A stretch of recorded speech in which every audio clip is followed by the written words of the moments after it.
Hey y'all, welcome back to the shop. This is Kevin. Hey, it's been a while since I made a video, so I thought I'd do a little status update on what's going on in the shop. And then after that, I've got a little special project that I want to share with y'all. So this here is the new project, right? Managed to pry this away from Mr. Steve Rinker down at Bucks Indian last fall, I guess it was. So this is a 1918 W18 model Indian single cylinder Power Plus. And I don't know, I was thinking maybe I'd do a restoration on this one. You know, usually I just fix them up to ride and I don't worry about, you know, the details too much. But this one here, I think I might do a restoration on. I don't know. Let me know what you think. The interesting thing about these, obviously it's a single cylinder Power Plus. These were, if I remember correctly, 33.5 cubic inches, right? So it looks like half of a 61 cubic inch V-twin, right? But the difference is it's got a longer stroke than your typical 61 inch Power Plus V-twin of that year. So later on, either late in 19 or early in 1920, they came out with a 72 inch Power Plus, difference being a longer stroke. One of the differences being a longer stroke. And so this single has the same stroke. I believe, I got a little research to do, but I believe the single had the longer stroke flywheels before the 72 inch V-twin came out.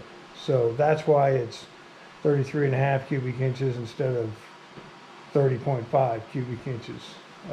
And the flywheels are, you know, exactly like the 72 inch flywheels, except they have two lightning holes drilled into the balance weights, two large lightning holes to make up for the lack of the front cylinder. So anyway, yeah, these were sold as kind of a industrial bike, you know, maybe to ride around a plant, manufacturing plant or something. Typically didn't come with electrical system, lights, battery, any of that. Stripped down, basic motorcycle. And I'm looking forward to riding this one because it just looks to me like it's lightweight. You know, 550 cc's would be plenty of power to mess around out on the road, and I think it's going to be fun to ride. So there's that project on kind of on the back burner right now. Now I've been working on this one here. This is the 73 Moto Guzzi, and the deal with this one is that I'm planning a ride in July with some friends. We're going to go to the West Coast on antique motorcycles. So this has been kind of my daily rider, and I think I'm going to take this on that ride. The carburetors just over the winter or over the fall started giving me trouble. They got those Delordos on them, and the needle valve seemed to be leaking by, so that if I don't turn the petcocks off, you know, the engine will flood out. So when it's parked, so I ordered some parts for that, and that'll be sometime in the next couple of weeks. I'll get those parts and then I'll fix that up. Now this one here, this is a 2001 KTM 640 Adventure. That's the body work off it there. That's the gas tank back there. 6.5 gallons if I remember right, and that's the fairing. And this one also is having carburetor issues. That's a Renasco racing seat I've got on it. This one I did part of the Trans-America Trail on. oh, maybe 12 years ago or something, you know. And so I've also got carburetor parts ordered for this one, and I'm going to rebuild the carburetor. Otherwise, it seems to be in excellent condition. And I love riding this bike. So this one, my buddy Bill Bennett and I are planning on doing the Eastern Transamerica Trail this coming fall. And this is going to be my mount for that, so that's why I'm getting it ready. And I think the carburetor, I need a new GPS for it. I had a Garmin Zumo, you know, like hard mounted to the dash, and that thing died on me. And so if you got any recommendations as far as a good motorcycle GPS that I can mount on the dash, let me know. All right.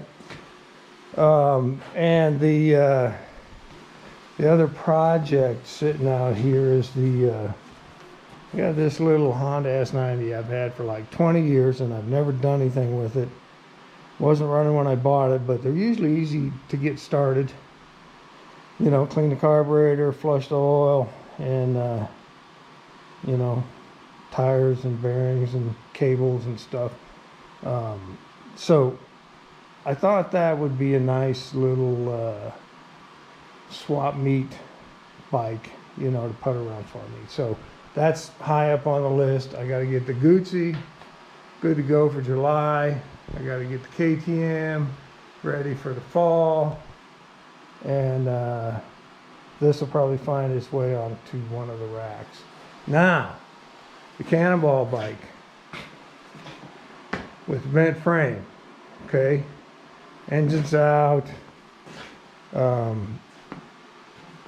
Doesn't seem to be any engine damage. Frame's bent in this area, and in this area is what I can see, and also the neck itself is out of round. This is the bearing race that came out of the bottom of that neck. You can see that it's cracked. I hope you can see that. I hope this is focusing for you. It's got a big old crack in it, and you can actually see where the balls, the bearing balls, actually dented themselves into the bearing race. So this is probably like case hardened steel, and they took a pretty big hit. All right. And so yeah, that's kind of an indication of how hard I hit when I went over the handlebars. The stack of parts for this is over here. The other thing I wanted to show you, hang on, this stuff will all go down in the basement. And I've got a storage shelf down there that I put the stuff on. Alright, so this is the brake pedal, and it seems to be fine. From what I can tell, my foot was on the brake pedal. So the brake pedal, this right here is one of the engine case bolts. Okay, so it would go right here, right? It would go through here, through the engine cases, and through both of the mounting plates for the engine, and just like this. And then the brake pedal pivots on this part of it right here. Well, you can see my foot must have been on the brake pedal when I hit that culvert, and it bent. It bent this bolt. That's I think that's a 3/8 inch shaft there. So I'm either going to have to straighten that or make a new one or find a new one. Kind of hard to find these, so we'll see what happens. Yeah. So wanted to show you guys that. Engine's out, rear wheel needs to come off, and all this rear suspension, brake and so forth. swing arm will come off, and then the frame will be free, and it won't fit in my blast cabinet, so I'll probably wait for a nice day, take it outside, and I'll probably just blast, like the front quarter of the frame clean so I can see what's going on. I can see that I have a feeling that this top tube, it's hard to see on camera, but it's not, it's bent here and it's swelled, and there's something going on back here too, so it's not straight.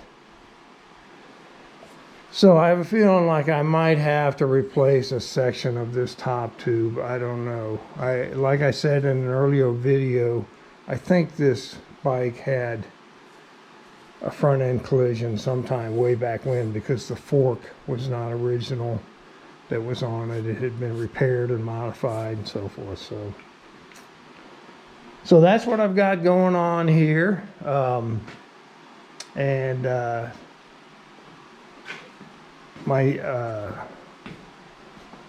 What I've got planned next is to build a nice stand for this engine, and I think I've got a simple design in mind for how I'm going to do that. So stand by for that. It should work for pretty much all Power Plus Indian motors.